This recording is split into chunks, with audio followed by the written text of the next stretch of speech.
Hi, thanks for joining the Tarot Tips. This is the fourth installment in our up-close and personal look at the Celtic layout. We have gone through both the inner life cards for this querent and the outer life cards. These are all in the present moment. This is a cross section, you could think of it as the parts of their reality in the moment. So we see a pretty consistent message here of forging ahead, maybe cautiously here with this card, support from others in the community, both reflected by this Three of Cups and this Chariot card. We see quite a lot of fiery wand energy. 1, 2, 3, especially in that line of consciousness. And we see the cup energy, the emotional connections supported here. And if I remember correctly, we also have the Six of Cups here, talking about what's coming. Now, I'm not going to deal with reversed cards here, just for the sake of simplicity, and in general, I kind of pick and choose when I deal with reversed cards anyway. So let's continue on with the notion if this is what's going on for them presently. The card in position 6 is what's immediately ahead, what a person can expect when the energy shifts from where we currently are into something in the future. This could happen within a day. It could happen within the next couple of weeks. And then these two a little bit more long-term, future kinds of cards. So what's coming up for this person? Right around the corner, Six of Cups. We see a nice flow there, a nice connection. A nice reinforcement of this need to be relatable, to be in context with other people, to be appreciated, to be having fun in some ways too, with this cup energy right across that line there, past, present, future.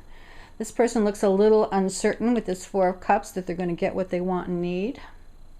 Six of Cups, especially over the next couple of weeks, does imply nice emotional support, friendship, enjoyment.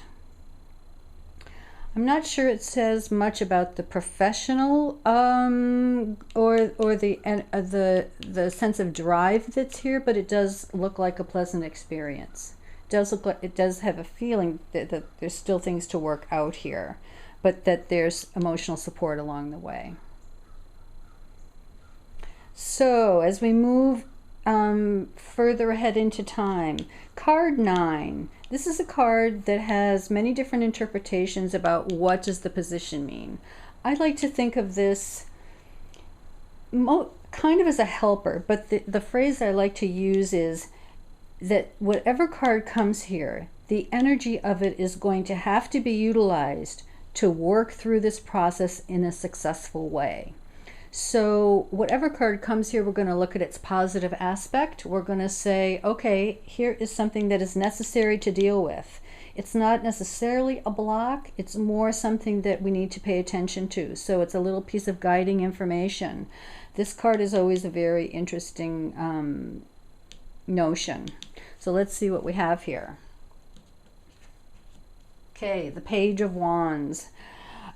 Tapping us back into, see how everything connects, always is going to connect back to what's going on here.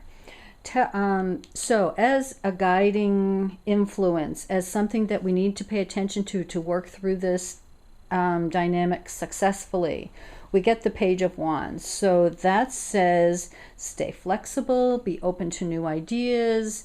The idea of fun is in here a little bit. I would say here, here, and here. Queen of Wands always likes to have fun as well. This business is a little bit more serious. This Seven of Pentacles Chariot. This feels more like you know, the quote mundane concerns of, well, how's it going to work, and is it going to be okay, and how do we stay in balance, and all that sort of stuff. The Page of Wands as the guiding card, or as the useful influence card, really says to don't get too tied into one way of looking at things. Be willing to take a chance, try new things, be open to how things might change. And then the 10th card, like I said before, I really don't like to think of the 10th card as the outcome, since the word outcome implies irrevocable and unchangeable. But I do think of the 10th card as the likely unfoldment of the present energies. So here we have 5 of Pentacles. Now, after all this fairly innocuous and bright and light kinds of energies, we see that heavy card up there, 5 of Pentacles. So we have to say, okay, if this is something that we may have to be confronting, what might it look like? What might it mean? So the 5 of Pentacles is somebody who's betwixt and between, and who isn't feeling very confident. Now, we always will go back and see where we might see something that looks or feels like that. Where is this coming from? How does this relate to anything else in the reading? 4 of Cups has a similar uncertainty to it. It's probably the only card of all of these that feels like it's tapping into that 5 of Pentacles. The 5 of Pentacles implies that this person, even though we're going along here in a pretty smooth way, might hit a place where they feel like they're not getting what they want and need. That's going to clue me right into this Page of Wands card, because if this happens for this person, the helpful influence here might be saying to try something new. That if something doesn't evolve or resolve in the way that this person had intended, and the Queen of Wands is very good at setting her or his or her intention pretty willfully, that this might be a temporary setback. Here we see something that really might help move through that more quickly than if we didn't have this. Well, let's change horses here. That's an interesting little idea here about, see, that's a kind of inadvertent pun, but horses, horses, horses. I'm just wondering if this person, if they find themselves things not panning out in the way that they had intended and had expected, that the helper here is to get some new ideas going, get some creativity going. So you could see how even with a pretty thorough, which we could have spent much more time than we did on these particular cards, but just to give you a sense of what the positions mean, that there are lots of holes here. We could see places where a lot of different questions could be asked. So even with this layout, feel free to build on this. You can either put them all back into a pile and ask specific questions and draw cards, or you could say, with the cards that are left in your deck, you could look at this card and say, what might I need to know about this, and pull out a couple of helpers. If you want to focus on the present energy, if I'm thinking about making some changes or adjustments, what can help me be successful there, and draw out a few cards. You don't have to stick to the 10 cards, that's all you get kind of idea.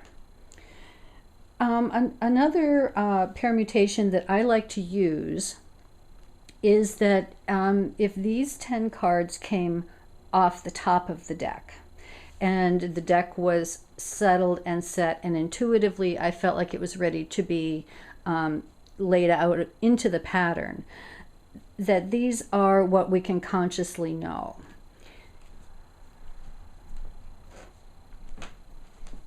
I often like to look at what's the very bottom card. What is an underlying influence? What is something that sits at the very bottom of the deck that might give me some additional information or some help or some guidance in terms of the process that this person is going through in their life? So the bottom card in the deck in this instance is, oops, that's not good, is Nine of Cups.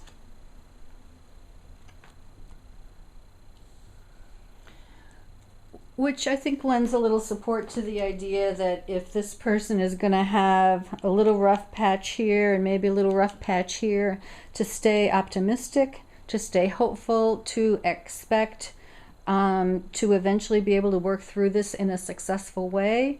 I find that to be a very heartening card at the conclusion of this part of the reading.